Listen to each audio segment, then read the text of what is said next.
beliau mengeluhkan bahwasanya mobil ini tahu-tahu mati mendadak. Ini kita dapati oli. Nah, ini sini ada rembesan oli, teman-teman. Nah, kita cek ruang bakarnya dalam kondisi baik, tapi di sini ada oli yang terbakar. 12 kg. Nah, ini akan kita coba putar, Pak. Apa yang terjadi sebenarnya dengan mobil ini? Saya sambil duduk, Pak. Mas Hardi akan 12 kilo nggak mau muter, Pak. Allah. Ini macet ini. Yang kita takutkan terjadi ternyata. Apa isinya? Nah, Ini, Pak. ini Dodol dia. hitam ini. Efeknya, Pak, crankshaft muter. Tapi nggak ada yang lumasin.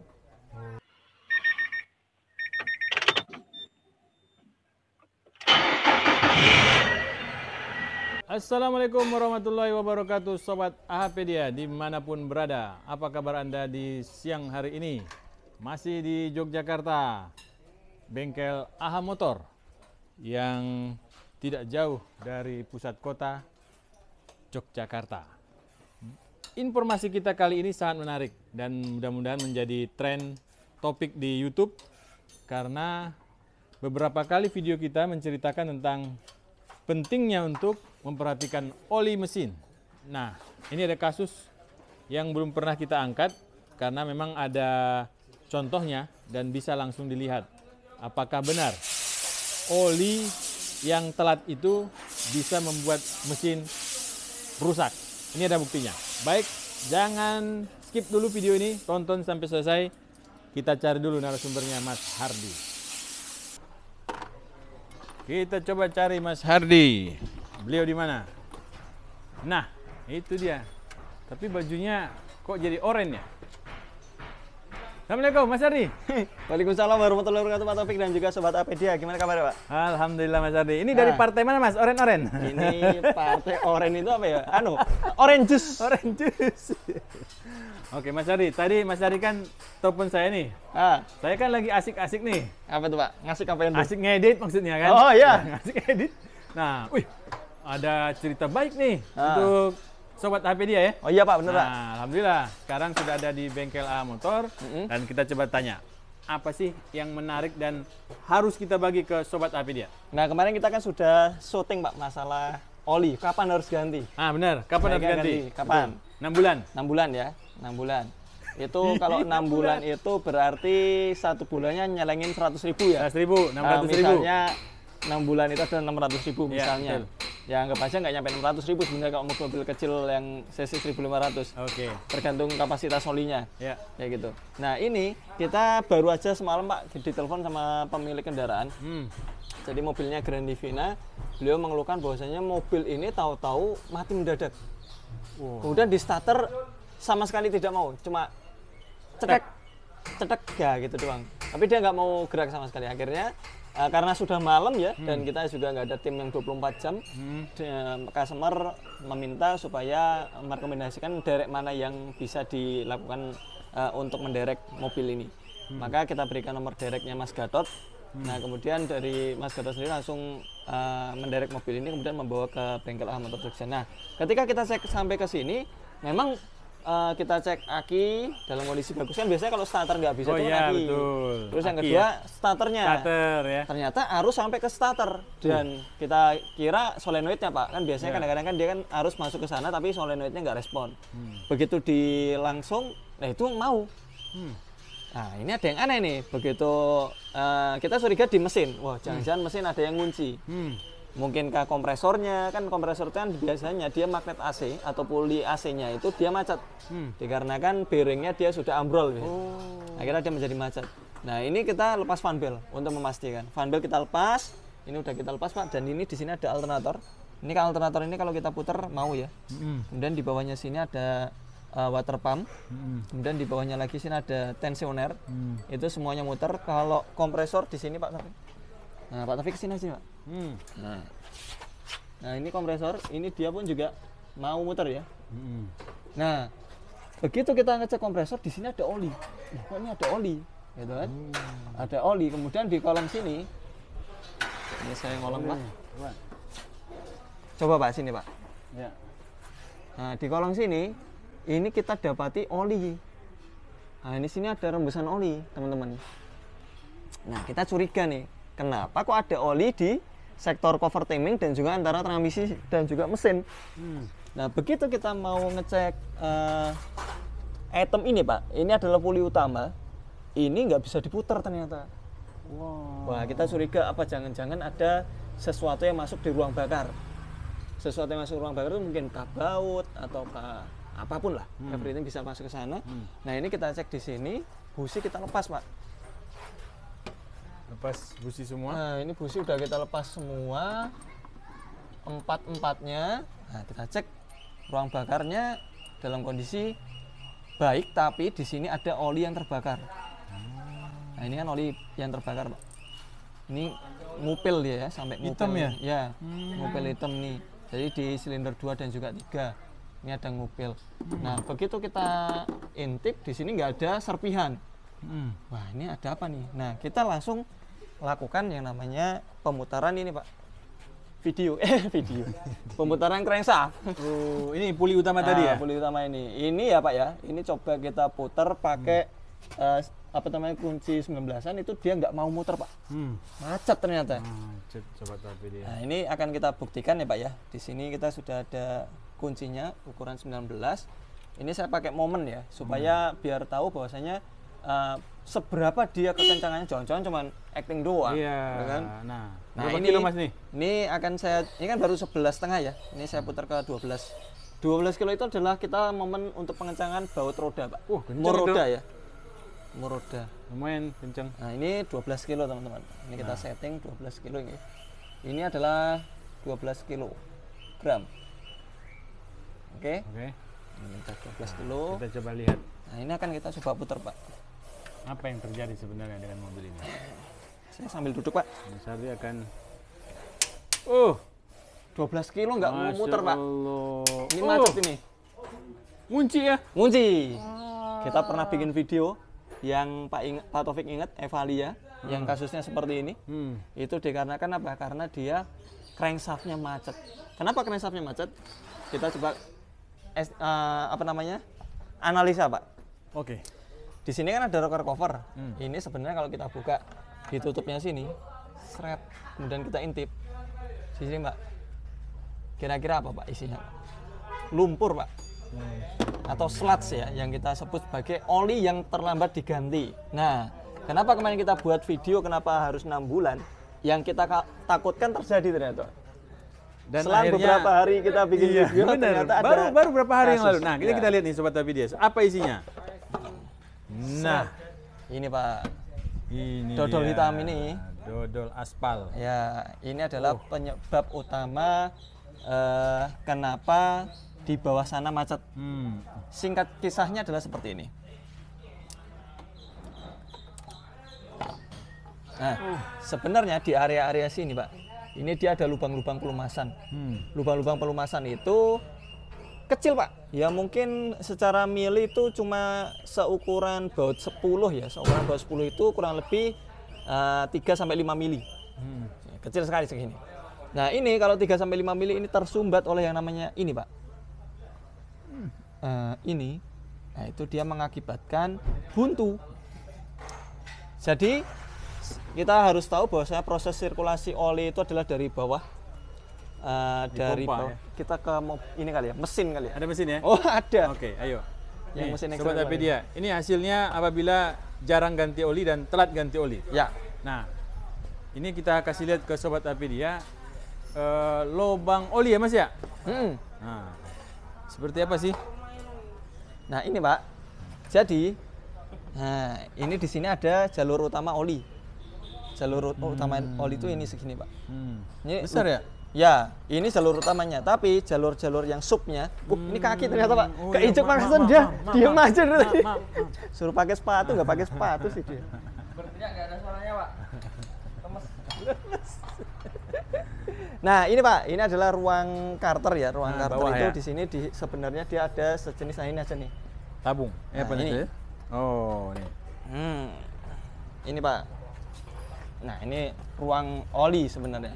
Ini ruang oli ini dia dipompa oleh pompa oli. Kemudian dia masuk ke area sini. Area sini sebenarnya pompa olinya ada di cover timing depan. Nah, di sini, di knob-nya ini. Nah ini dia oli itu masuk melalui sini, kemudian dia akan masuk ke dalam sini Pak. Ini adalah sebenarnya jalur oli nih. Ini jalur oli yang dapat sweet oli. Ini namanya sweet oli, sweet tekanan oli. Ini kita nanti menyinggung masalah ini Pak. Ini adalah sweet tekanan oli, dia yang memantau tekanan yang ada di jalur main pelumasan ini. Nah setelah dari cover timing dia akan masuk sini, kemudian dari sini dia akan disemprotkan ke area crankshaft sini Pak. Jadi di jalurnya sini, ini sebenarnya ada lubangnya, cuman karena ini udah terpasang ya. Di jalur tiap-tiap jalur sini, ini kan jalur nih. Nah tiap-tiap sini ini ada lubang-lubang pelumasan. Lubang-lubang pelumasannya kurang lebihnya segini Pak. Kurang lebihnya. Oke, itu yang melumasi ini Pak, si crankshaft ya. Ini saya putar ya. Crankshaft itu kalau diputar gini Pak. Saya ambil kunci. Ini yang tadi yang nggak mau diputar loh, Sobat dia. Yang dicoba menggunakan kunci 19 ya Mas ya? Iya Pak. Ini kita pakai kunci Inggris aja Pak. Kuncinya segala kunci. Nah ini Pak. Nah ini kan ringan ya. Iya. Harusnya ringan seperti ini kondisinya. Karena apa? Karena di sana busi itu sudah kita lepaskan. Oh iya. Busi katanya tadi sudah kita lepaskan, jadi proses kompresi pasti gagal. Kompresinya ya. Sehingga kalau diputar itu sebenarnya dengan momen ya kurang lebih sekitar 3 kiloan gini 3 kilo. aja, itu dia sudah bisa muter. Tadi 12 kilo nggak mau muter. Nah, dia ketika posisi seperti ini, itu kan oli itu kan kita berbicara masalah alur olinya dulu. Ya. Itu dari ruang crankshaft bawah atau ruang carter, itu akan masuk dipompa oleh cover timing. Cover timingnya lagi nggak ada di sini. Kemudian dia masuk ke jalur ini. Setelah masuk ke jalur ini, dia akan melumasi sistem crankshaft bawah. Kemudian oli juga akan naik ke atas melalui jalur yang ada di cylinder head. Nah ini Pak, kalau Pak Taufik pernah melihat apa namanya camshaft, Ya, camshaft ya. yang di sini. Ya, betul. Nah, ini adalah jalur olinya itu sebenarnya dari sini Pak. Ini jalur oli. Ini dia masuk sini. Kemudian dia masuk ke jalur oli. Nah itu kecil-kecil sekali jalur oli itu. Nah ini paling sekitar segini lah ya. Ini paling kecil-kecilnya itu segini. Meskipun dia lubang baut, tapi paling kecil-kecilnya segini. Nah oli itu ketika dia naik, itu dia dipompa oleh pompa oli. Betul. Ketika naik ke arah sini, ke atas sini, ke area apa itu namanya cylinder head, itu dia dipompa oleh pompa oli. Kemudian turunnya dari lubang-lubang ini. Nah, ini kan ada air, ada oli. Nah, dia turunnya itu adalah lubang-lubangnya sekitar segini, Pak. Lubang turunnya besar juga ya? Nah, turunnya besar, tapi kan ada celah yang di dalam crankshaft tadi yang kecil-kecil. Oh iya. Masalahnya adalah yang di crankshaftnya. Nah, ketika dia naik, itu turunnya misalnya segitu nih ya, kita ke mobil lagi.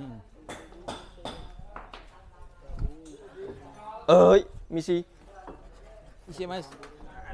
Aduh.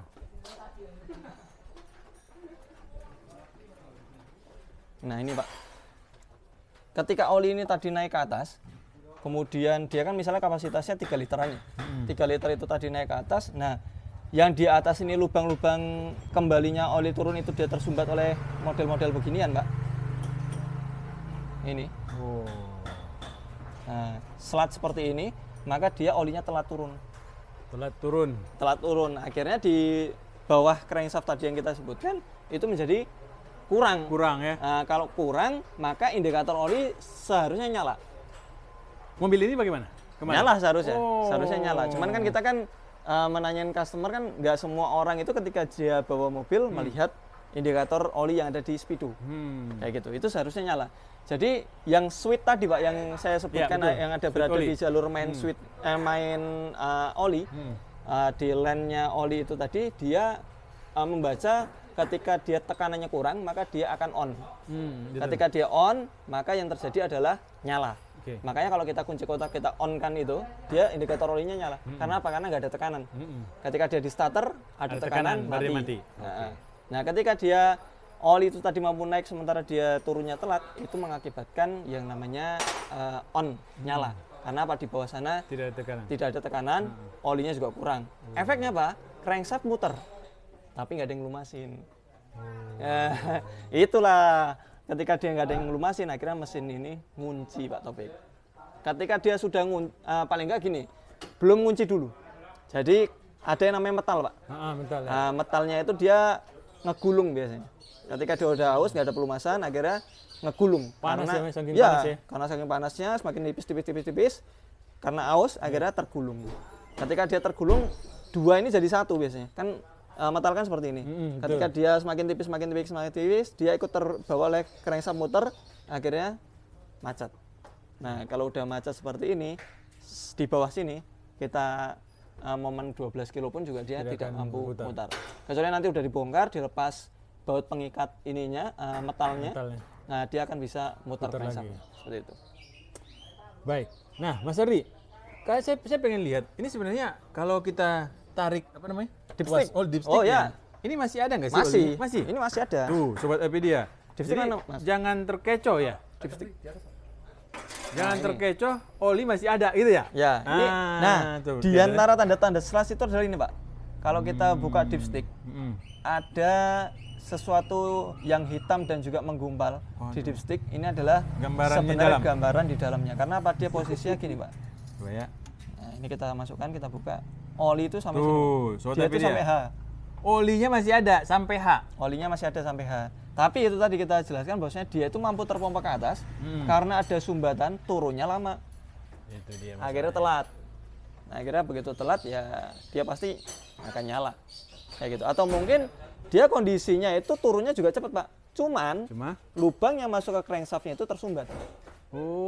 Oleh ada juga di sana. Benda-benda ini. Akhirnya yang terjadi sistem pelumasan di crankshaftnya itu menjadi aus. Dan bisa juga customer tidak melihat adanya indikator oli nyala dikarenakan apa? Karena mungkin sirkulasi dari atas turun ke bawahnya oke. Sehat ya. Tapi yang dari saluran utama yang ada di blok mesin itu dia tidak mampu nyemprot ke area crankshaft atau metal. Sedangkan itu nggak ada switchnya ya? Yang mencari apa? Warning ya? Nggak ada ya? Nggak ada. Kayak gitu Pak Taufik. Nah, ini kenapa kita kembali, kenapa kita melakukan ya namanya rekomendasi ganti oli 6 bulan sekali. Yang terjadi adalah kalau ini dibiarkan menumpuk, maka yang terjadi oli itu akan berubah menjadi gumpalan ini. Ini adalah hasil dari pembersihan piston, Pak. Jadi piston yang melakukan pembakaran itu dia akan mendapatkan sisa yang namanya karbon. Karbon itu dia akan dibersihkan oleh oli dan pasti kalau oli yang membersihkan itu pasti kan sirkulasi Pak. Akan membawa sisa-sisa karbon itu dan akan mengakibatkan tumpukan di sini. Nah, efek dari tumpukan itu sebenarnya yang pertama kali terasa itu adalah ini. Karena yang tersirami pertama kali itu ini. Kemudian di sini ada katup pernafasan yang kemarin kita sudah sampaikan Pak. Katup pernafasan ini katup pernafasan ini dia apabila mampet ini mengakibatkan oli itu ikut naik ke area pernafasan mesin Pak, ke manifold. Ke sini. Iya. Nah, biasanya di sini itu betul. oli. Analisanya pas. Ini oli ini. Nih. Nah, ini biasanya oli ini karena dia buntu toh akhirnya dia naik ke sini terbakar. Oli yang terus-terusan kebakar, pertama selain olinya berkurang, yang kedua adalah menambah kerak di ruang bakar. Efeknya olinya yang ada di bawah ring oli piston itu mengakibatkan cepat kotor. Karena apa? Karena yang dibakar itu bukan hanya campuran bahan bakar dan juga bensin, tapi juga adanya oli di sana. Nah, itu semakin bertambah kotor. Akhirnya kalau semakin bertambah kotor, olinya semakin habis, kan kualitas atau kapasitas olinya semakin menurun semakin sedikit. Akhirnya konsentrasinya semakin pekat. Nah, ini yang mengakibatkan tumpukan seperti ini, Pak Taufik. Makanya muncul pekat banget ya? Makanya muncul pekat banget ini. Pekat banget. Nah, itulah pentingnya kita mengganti oli secara 6 bulan berkala. Dan yang menarik adalah ini bukan hanya isapan jempol. Kita kan sering balesin komentar Pak. Ternyata ada yang komentar. Ternyata ada yang komentar dan dia mendapatkan pengalaman yang sama bahwasanya baru saja sebelum nonton video ini sama, saya mendapatkan kejadian di mobil saya turun mesin dikarenakan apa? Telat ganti oli. Nah, ini adalah satu dari contoh bahwasanya kalau kita telat ganti oli mesin ya kita nggak memperhatikan waktunya itu mengakibatkan oli menjadi menumpuk seperti ini Pak. Mas Ardi, ini adalah kasus paling parah dari efek tidak rutin mengganti oli. Sampai seperti ini kah? Belum parah. belum parah ini. Ini Ada udah, lagi Pak. yang lebih Ini parah. udah ibarat parah ini kan mediumnya apa namanya? Ada parah tingkat 1, parah tingkat 2, parah tingkat 3. Yang tingkat 3 apa? Yang tingkat 3 itu jebol mesinnya, Pak. Oh, bisa. Ya bisa. Bagaimana ini ceritanya gimana? Jadi ketika dia misalnya adalah satu di antara ini apa 4 namanya? piston. 4 piston kayak water hammer lah. Kayak water hammer. Jadi ketika dia ada yang macet, itu mengakibatkan apa namanya? Kemiringan dari apa? Stang piston. Stang piston. Karena kan aus tuh. Ya, aus aus. kalau muter terus kan diantaranya kan ada yang miring. Nah, ketika dia miring, stang piston bisa saja patah. Nah, kalau stang piston patah, dia akan menghantam mesin menjadi Jebol. jebol. Wow. Kayak gitu. Nah, kalau ini kan tadi dia ini mati sedang posisi berjalan atau Jalan. lagi parkir? Jalan. Tiba-tiba mati. Nah, tiba-tiba mati. Wow. Nah, ini kan dia CVT kan. Jadi kalau CVT kan nggak keras, atau ngunci mati. Kalau manual kan ada jeduk-jeduk ya, kayak gitu. Karena ada putaran dari roda, sementara mesin dan kopling, mesin berhenti, kopling nggak lepas. Itu mengakibatkan deg. Tapi kalau matic dia ada konverter. Jadi iya, ketika dia putarannya dari as roda itu tetap muter, gardan masih muter, tapi di sana kan ada kayak kampas, ada sampai ke konverter, itu kan dia merilis. Nah, itu mengakibatkan mesin mati pun dia tetap akan apa namanya? Berputar, nggak begitu terasa ya. Gitu. Nah, berarti kalau sobat HP dia mendapatkan mobil tiba-tiba mati, ya belum tentu ini, Pak. Kan banyak faktor, bisa dari bensinnya telat, mengerikan ya, nggak naik, atau sensor pengapian yang mati, itu bisa jadi. Cuman kalau yang ini dia mekanikalnya yang kena. Nah ini kita coba masuk ke ini Mas, ke arah apa namanya? Apa saja yang kemungkinan rusak Mas bagian mesin ini kalau kondisi dia mati, tidak bisa berputar, ngancing di bagian mesin? Apa yang akan diganti? Perkiraan Mas apa aja yang kena nih? Yang jelas ini seperti yang sudah pernah kita lakukan ya, itu pasti yang namanya metal ganti. Jadi kalau metal itu udah kena sampai ngegulung, Pak, itu biasanya kayak crankshaft itu udah mulai terpongot. Terpongot itu apa ya? Udah mulai aus ya? Aus. Udah mulai tergerus. Nah, kalau si crankshaft ini udah mulai tergerus, tergantung tergerusnya berapa mili dia. Misalnya udah di undersize, nanti tindakannya lebih dari 100 mili, 100 mili itu gede banget. Lebih dari ukuran 100 ya. Lebih dari ukuran 100 secara hitungan mikro, maka dia harus dilakukan yang namanya penggantian crankshaft. Crankshaft itu harus kita ganti, karena apa? Kalau nggak diganti nanti dia lebih dari 100 undersize itu bisa dipakai mobil, tapi nggak kuat di kecepatan tinggi dan juga panas. Dia potensi ngolet ininya, crankshaftnya itu besar. Nanti kalau crankshaftnya ngoletnya itu besar, pengapian menjadi terganggu, mesin pincang. Nah, itu dikarenakan apa? Karena kan ya namanya crankshaft, camshaft itu kan memiliki sensor masing-masing, Pak. Dan juga pengapian tiap-tiap silinder itu kan dipengaruhi oleh sudut dari crankshaftnya itu sendiri. Kalau crankshaftnya ngolet, itu mengakibatkan selain timingnya bergeser, itu juga bisa mengakibatkan benturan klep. Karena kalau timingnya geser, dia klepnya akan geser juga, Pak. Kayak gitu. Nah, jadi kalau untuk mobil ini kita belum tahu pasti, tapi yang jelas crankshaft itu udah kena menjadi korban. Dan nanti setang piston pun juga akan kita ukur ke ininya, Pak. Kelurusannya. Kan kalau di kita ada teman-teman bubut itu udah tahu nih, ketika dia diukur ada bengkok nggak si stang pistonnya. Lalu kemudian juga dari tentu kayak piston sama silinder itu tidak luput dari pengukuran. Ya, karena ini logika saya, Mas. Sebelum dia mati, otomatis kan sebenarnya mesin itu udah mulai berat ya putarannya. Berat, pasti. Ya, lama-kelamaan sampai mati ya. Iya, itu sampai mati. makanya Mas bilang tadi kemungkinan stangnya bisa bengkok. Iya. Jadi kan kalau lebih parah lagi, stang itu bukan hanya bengkok tapi patah. Wah, itu yang tadi Mas ceritanya. Karena kemiringan ya. Kalau udah patah itu udah pasti nanti bisa nyabet ininya. Bloknya. Mas, kalau bisa buka cerita sedikit harga kalau ganti sampai ganti apa tadi crankshaft ya? Mungkin 11 jutaan minimal. Itu baru atau itu copotan? Kita selalu tawarkan harga ekonomis, Pak. Kalau baru berarti lebih dari 11 juta. Lebih dari 11 juta. Ya. Nih Sobat Apedia, tadi kita hanya masalah menabung sebulan ya Mas ya? Iya, 100.000 ya. 100.000 sebulan, gantinya 11 juta. Ya Itu mungkin baru kalau satu aja tuh. ditabung-tabung Pak, tiap bulan itu mungkin kita telat-telat ganti oli lah ya. Ya. Itu kita bisa saving yang tadi saya bilang 100.000. Nggak usah kita save 100.000 lah. Ya mungkin kalau di tabung-tabung dengan kondisi dibandingkan dengan turun mesinnya, ya mungkin secara rupiah mirip ya. Tapi kan kita rugi di waktunya. Ketika kita perbaikan mesin itu kan mesin nggak memperbaiki selama 1-2 minggu, bisa berminggu-minggu tergantung antrian. Nanti kan kita kan ada pekerjaan saplet juga, misalnya kayak undersize. Nah, kemudian misalnya kalau nunggu spare part, itu kan mengakibatkan mobil di bengkel terlalu lama. Belum lagi besok liburan. Belum lagi besok liburan, lebaran. Waduh, nggak pakai mobil. Mudah-mudahan ini mobil selesai sebelum Semoga lebaran ya. mobil ini selesai sebelum lebaran. Nah, Mas Ardi, kasih tips dong Mas. Kita nggak berbicara olinya, ya kan? Karena tadi udah ada episode yang kemarin. Ya. Tapi bagaimana jangan sampai ngancing? Kita nggak bisa mengatur dalaman mesin, Pak. Nah, apa yang tipsnya? bisa kita Apakah atur kita adalah kebiasaan kita ketika kita gini?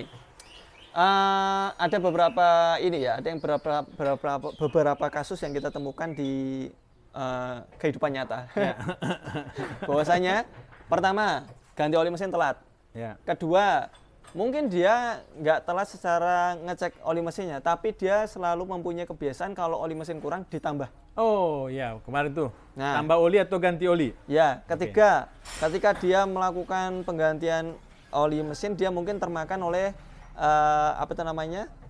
pabrikan yang memang pabrikan itu sudah melakukan riset dan memang benar terjadi bahwasanya mobil itu mampu bertahan, oli mesin itu mampu bertahan mungkin di atas 10.000 km. Oli-oli mahal ya. Kita nggak menyalahkan olinya, tapi seharusnya dengan dia menggunakan oli tersebut, dia baca juga syarat dan ketentuannya memakai oli tersebut. Jangan sampai oli tersebut memang dipergunakan mampu sampai 15.000 kilo. Tapi dengan syarat dan ketentuan, yaitu bahan bakarnya kah, atau mungkin suhu. Kemudian jalanan yang nggak macet. Nah itu juga harus diperhitungkan. Karena 15.000 km dia lintas antar benua, kan nggak macet, ya kan? Tapi kalau digunakan di kota-kota, nah itu kan dia kondisi jalan, tapi dia kondisinya macet. Kalau macet kan oli mesin tetap kerja, kayak gitu. Nah ada juga kondisi yang si pemilik kendaraan ini sering gonta-ganti oli, merek oli. Pengaruh juga Mas? Ya meskipun nggak pengaruh, mungkin ya ada pengaruhnya kan antara satu oli dengan yang merek yang lainnya, dia beda adiktif, beda formula. Yaitu mengakibatkan yang sebelumnya dia pakai oli mesin merek A, kemudian dia kok nggak enak, akhirnya pakai merek B, kok tambah nggak enak, akhirnya merek C, kayak gitu. Akhirnya dia ganti-ganti seperti itu. Nah ini yang menjadi masalah, kayak gitu. Nah ganti-gantinya ditambah telat lagi. Jadi oli yang sebelumnya itu harusnya 5.000 km udah ganti, dia ganti di 8.000. 8.000 ganti dengan merek yang lainnya, kayak gitu. Nah itu bisa saja mengakibatkan tumpukan oli. Nah tips dari kami adalah pertama ya tentu harus memperhatikan 5.000 km atau 3 bulan. Kalau misalnya 3 bulan belum 3.000 kilo, kemarin kita lanjutkan ke 6 bulan. Kalau udah 6 bulan wajib ganti. Nah kemudian kita juga kalau misalnya mau ganti oli mesin dengan merek yang berbeda, maka kami sarankan engine flush dulu. Engine flush dulu. Ya meskipun engine flush itu nggak mampu mengeluarkan secara total, paling nggak mengurangi oli yang lama. Apalagi kalau engine flushnya pakai yang kemarin Pak, PTT Oil. Kan itu kan 1 galon ya. Itu dimasukkan semuanya, itu bisa buat menyaring benar-benar memflash, bukan hanya menambahkan saja. Meskipun yang dengan formula yang ditambahkan itu pun juga bisa. Bisa, itu nggak apa-apa. Nah kemudian tapi engine flush itu juga harus diperhatikan ketika menggunakan yang formula itu yang kecil biasanya kurang dari 1 liter itu dituangkan, itu perhatikan kapasitas olinya. Jangan sampai oli yang di dalam sini dia kurang low, kondisi di area sini. Nah kondisinya di low, tapi dia tetap menggunakan engine flush. Akhirnya itu tadi menjadi konsentrasi yang lebih pekat. Karena apa? Engine flush itu kan juga meruntuhkan sisa-sisa yang jelek kan Pak. Kalau dia kapasitas olinya kurang ketika di engine flush, itu mengakibatkan tumpukan, kayak gitu. Jadi kalau engine flush pastikan dia dalam kondisi H atau garis paling atas ya. Atau enggak kalau misalnya ini ya nggak mau ribet, PTT Oil itu aja yang menggunakan 1 jerigen itu. Karena olinya baru itu ya. Olinya baru kemudian dituang secara keseluruhan. Kayak gitu Pak Taufik. Nah, dan juga kalau misalnya tadi udah di engine flush dan kalau misalnya pakai oli-oli yang mahal, maka saran dari kami adalah perhatikan syarat dan ketentuan menggunakan oli tersebut. Kalau kita mendapatkan mobil second nggak ada salahnya. Kita mobil second, Mas, bukain rocker cover saya. Saya mau ngeliat dalaman mesin. Nggak apa-apa, buka rocker cover itu bukan belah mesin kok. Enggak. Buka rocker cover itu cuma yang ini tadi. Nah, ini. Headnya ya. Tutupnya Nah, ini yang tutupnya dibuka. ini aja. Tutupnya ini aja dibuka. Kemudian apa itu namanya? Paling ganti ininya aja, Pak. Ini kan Seal. karet ya. Ya karet ya. Seal karet ini, o-ring ini atau gasket ini diganti ketika setelah membuka. Tujuannya apa membuka? Biar kita tahu kalau mobil yang baru saja kita dapatkan mobil second ini itu dia kondisinya tidak ada lumpur. Jadi kita bisa apa itu namanya menyesuaikan. Kalau misalnya ada lumpur, maka segera dilakukan tindakan pembersihan lumpur. Sarannya sih kalau udah berlumpur sih diturunkan mesinnya, bongkar mesin. Tapi kan beberapa ada yang cuma dari atas saja Ya. atau dari kolongnya saja kayak gitu. Itu ya mengurangi, cuman nggak bisa menjangkau keseluruhan kayak gitu, Pak Taufik. Mas Ardi, kemarin ada yang komentar di video kita yang kapan sebaiknya ganti oli. Dia memakai oli yang sampai 15.000 km ininya, apa namanya? Jarak tempuhnya. Jarak tempuhnya mampu sampai 15.000 km. Tapi dia tetap menggunakannya maksimal di 7.500. Itu bagaimana itu, Mas? Nggak apa-apa, Pak. Ibarat kita naik motor yang cc 1000 di jalan macet. Kan nggak apa-apa. Oh iya. Jadi sebenarnya cc 1000 kan jalan yang highway ya. Ah. Itu kalau buat ngegas tuh bisa lari kencang. Tapi kalau misalnya mau dipakai buat jalan-jalan macet harus yang pakai motor matic kecil aja bisa. Ya itu pakai yang kayak gitu. Jadi sebenarnya nggak apa-apa sih. Tergantung kondisi customer. Iya, Kalau benar, dia mampu, kemudian dia nggak ada masalah dengan kan oli-oli yang notabene untuk ketahanannya sampai 10.000 belasan ke atas, ya. belasan ribu kilo ke atas itu kan Harganya juga nggak main, Iya, Pak. betul. Sangat mahal. Jadi kalau misalnya dia mampu membeli dan menggantinya di Per 7.000-an, 7.500 nggak ada masalah. ya. Nggak ada masalah. Oke. Ya Pak Baik. Taufik, semoga dari video ini menjadi bukti bahwasanya mengganti oli secara terlambat dan berakumulasi. Ini kan bukan hanya terjadi sekali, Pak. Satu kali ya, bukan? Ya, ini pasti terjadi mungkin 3, 4 dan juga seterus kali.